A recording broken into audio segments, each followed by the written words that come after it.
When we see diagrams like this one, it's natural to expect that the next version of an LLM will be significantly larger than the previous one. But one major issue is likely to hinder this process. If GPT-4 has already read and processed a significant part of the publicly available data on the internet, where would the new data for GPT-5 come from? AI developers risk running out of data and face a potential slowdown in the growth of model capabilities. Moreover, now that ChatGPT has gained popularity, there's a significant risk that many of the new articles and materials posted online will be written using AI. This makes learning new or nuanced information challenging for future LLMs because they frequently encounter repetitive or derivative content. Future models will simply echo what previous models have written, thereby increasing the risks of hallucination, biases, and inaccuracy.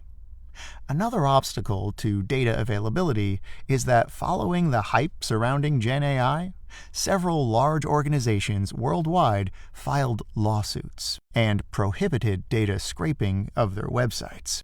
Some of the first litigations came from the New York Times, Shutterstock, and best-selling author John Grisham, while platforms like Reddit and Quora changed their policies to make it illegal for AI developers like OpenAI to scrape their platform data.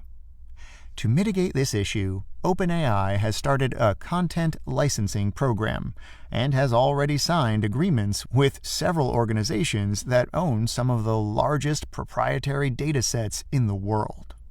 OpenAI offered publishers between $1 and $5 million a year to access archives and train its Gen AI models. They signed deals with organizations like Shutterstock, Axel Springer, the Associated Press, Le Monde, and Prisa Media. In the future, competition between big tech firms developing LLMs will likely significantly increase the price of large proprietary datasets.